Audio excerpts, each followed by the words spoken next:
تبارک و تعالیٰ کا لاکھ لاکھ شکر و احسان ہے کہ اس نے ہمیں اور آپ کو بے شمار نعمتوں سے مالا مال فرمایا۔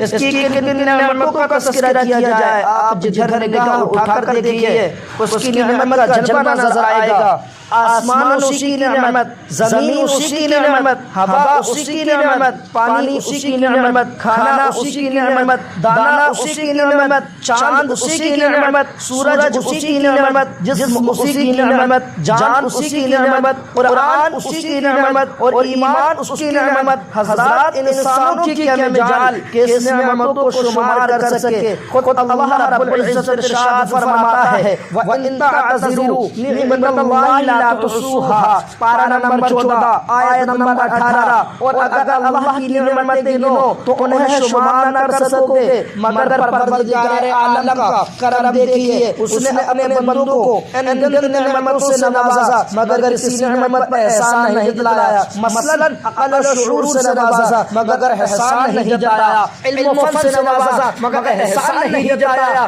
آسمان کا شانیہ لگایا مگر احسان نہیں جتایا، زمین کا فرش بچھایا مگر احسان نہیں جتایا، آسمان سے پانی برسایا مگر احسان نہیں جتایا، زمین سے دانا اگایا مگر احسان نہیں جتایا، چاند کی چاندنی سے نوازا مگر احسان نہیں جتایا، سورج کی روشنی سے نوازا مگر احسان نہیں جتایا، کہکشاں کے جمال سے نوازا مگر احسان نہیں جتایا، پھولوں کی نگہت سے نوازا مگر احسان نہیں جتایا، مال و دولت کی کثرت سے نوازا مگر احسان نہیں جتایا، عزت و عظمت سے نوازا مگر احسان نہیں جتایا، دل و دماغ سے نوازا مگر احسان نہیں جتایا، آنکھیں عطا کی مگر احسان نہیں جتایا، آنکھوں کو بینائی عطا کی مگر احسان نہیں جتایا، کان میں قوت و سماعت عطا کی مگر احسان نہیں جتایا، زبان کو قوت و گویائی عطا کی مگر احسان نہیں جتایا، ہاتھ کو پکڑنے کی صلاحیت عطا کی مگر احسان نہیں جتایا، پاؤں میں چلنے کی سکت عطا کی مگر احسان نہیں جتایا،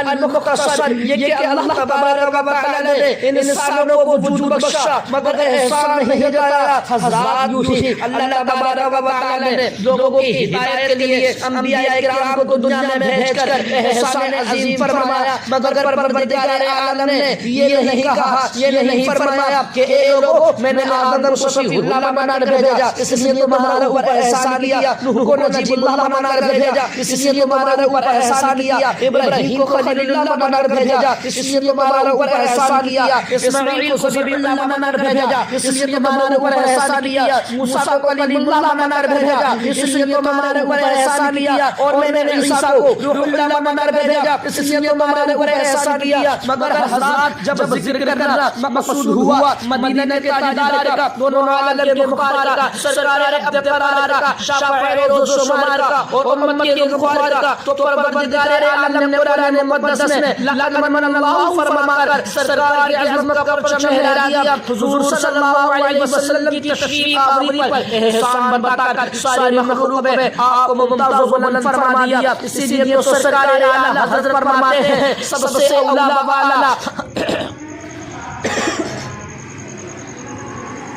سب سے اعلیٰ و اولا ہمارا نبی، سب سے بالا و بالا ہمارا نبی، اپنے مولا کا پیارا ہمارا نبی، دونوں عالم کا دولا ہمارا نبی، کیا خبر کتنے تارے کھلے چھپ گئے پر نہ ڈوبے نہ ڈوبا ہمارا نبی۔ بزرگان محترم ہو سکتا ہے کسی کے ذہن میں یہ بات آئے کہ اللہ تبارک و تعالی نے اپنی بے شمار نعمتوں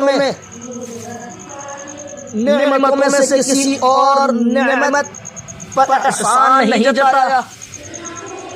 سرکار ہی کی آمد پر احسان جتایا۔ آخر ایسا کیوں؟ تو اس کی وجہ یہ ہے کہ اللہ تبارک و تعالی دنیا والوں اور بالخصوص مومنوں کے دل و دماغ میں یہ بات اچھی طرح بیٹھانا چاہتا ہے کہ دنیا کی ساری نعمتیں اپنی جگہ اور میرے محبوب کی عظمت اپنی جگہ، انہی کے دم انہیں تم دنیا کی اور نعمتوں کی طرح نہ سمجھ لینا، ان کا ذکر خصوصیت سے اس لیے کیا جا رہا ہے کہ تم ان کی عظمت سمجھ سکو اور ان کی قدر و منزلت کا اندازہ لگا سکو، ان کی محبت سے اپنے سینہ کو مدینہ بنا لو، یہ تمہاری زندگی میں راج ہے اور اسی میں تمہاری کامیابی کا راز ہے۔ معزز سامعین کرام، ارے بھلا احسان کیوں نہ جتایا جائے کہ سرکار کے صدقے میں ہمیں سب کچھ ملا ہے۔ اگر سرکار کی ولادت مقصود نہ ہوتی تو کائنات کا وجود نہ ہوتا۔ یہ زمین و سما، مکین و مکہ، یہ صبح و مساء، شمس و قمر، یہ برق و شمر، یہ شجر و حجر، یہ سب حضور ہی کا صدقہ ہے۔ اس سلسلے میں حدیث قدسی ہے، لولاک لما خلقت الافلاک والارضین، اے محبوب اگر آپ کو پیدا کرنا مقصود نہ ہوتا تو نہ زمین پیدا کرنا آسمان۔ اس لیے تو مجدد ملت سرکار اعلیٰ حضرت فرماتے ہیں، زمین و سما تمہارے لیے، مکین و مکہ تمہارے لیے، چنین و چنا تمہارے لیے، بنے دو جہاں تمہارے لیے، دہن میں زبا تمہارے لیے، بدر میں ہجا تمہارے لیے، ارے ہم آئے یہاں تمہارے لیے، اٹھے بھی وہاں تمہارے لیے۔ اور ایک دوسرے مقام پر آپ نے ارشاد فرمایا، وہ جو نہ تھے تو کچھ نہ تھا، وہ جو نہ ہو تو کچھ نہ ہو، جان ہے وہ جہان کی، جان ہے تو جہان ہے۔ برادران اسلام، سرکار کی آمد کیا ہوئی کہ عالم میں انقلاب برپا ہو گیا، کفر و شرک کے بادل چھٹ گئے، ظلم و زیادتی کی آندھی تھم گئی، طاقت و قوت کا بے جا استعمال بند ہو گیا، مظلوموں کی سسکیاں مسکراہٹوں میں تبدیل ہو گئی، عورتوں کو باوقار مقام مل گیا اور بچیاں خیر و برکت کا پیغام بن گئی۔ حضرات گرامی، جس رسول کے قدموں کی برکت نے ذروں کو آفتاب اور غلاموں کو امام بنا دیا، بھلا ان کی تعریف و توصیف کون بیان کر سکتا ہے؟ میں کیا، میرا علم بھی کتنا، آئیے ہم اور آپ مل کر علم و فن کے تاجداروں کی بارگاہ میں حاضری دیتے ہیں اور دیکھتے ہیں کہ وہ کیا کہتے ہیں۔ سرکار کے جمال جہال آرا کا تذکرہ کرتے ہوئے ڈاکٹر دبار کہتے ہیں، چاند سے تشبیہ دینا یہ بھی کیا انصاف ہے، چاند سے تشبیہ دینا یہ بھی کیا انصاف ہے، چاند میں تو داغ ہے، ارے ان کا چہرہ صاف ہے۔ سرکار مفتی اعظم علیہ رحمہ فرماتے ہیں،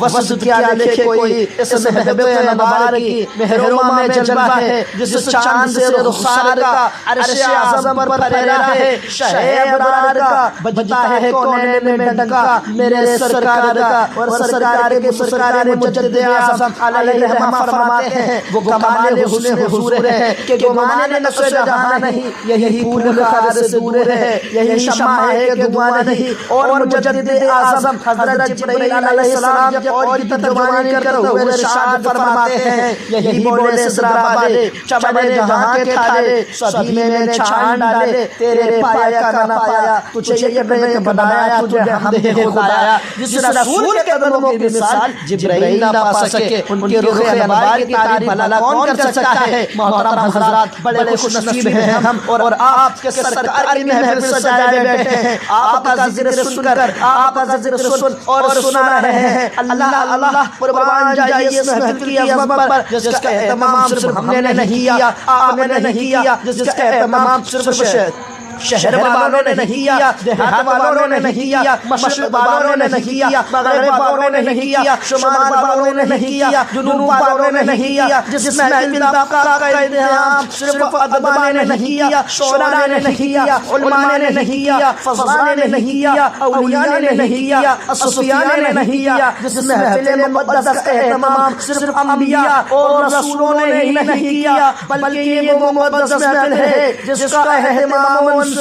خود خالق کائنات نے کیا، اس لیے یہ محفل بڑی مقدس و مبارک ہے۔ بزرگ میلاد کا اہتمام ایسا عمل ہے جس سے سرکار مدینہ راحت و قلب و سینہ صلی اللہ علیہ وسلم خوش ہوتے ہیں، اور جس سے سرکار خوش ہوتے ہیں اس سے رب خوش ہوتا ہے۔ حضرت سیدنا ابن نعمان رحمۃ اللہ علیہ فرماتے ہیں کہ انہوں نے خواب میں رحمت عالم پورے مجسم صلی اللہ علیہ وسلم کی زیارت کی تو عرض کیا، یا رسول اللہ صلی اللہ علیہ وسلم، کیا آپ کو ہر سال ولادت مبارک پر خوشیاں منانا پسند آتا ہے؟ آپ صلی اللہ علیہ وسلم نے ارشاد فرمایا، جو ہم سے خوش ہوتا ہے ہم بھی اس سے خوش ہوتے ہیں۔ بلا شک و شبہ سرکار کی آمد ہمارے لیے رب تبارک و تعالیٰ کی سب سے بڑی نعمت ہے، اسی لیے تو اس نعمت عظمیٰ کی قدر کرنا ہمارا دینی اور اخلاقی فریضہ ہے، اس کی عظمت کا چرچا کرنا ہماری روحانی محبت کا بھی تقاضا ہے اور ایمان کا بھی۔ جو لوگ اس محفل کا اہتمام دیکھ کر ناک بھون چڑھاتے ہیں،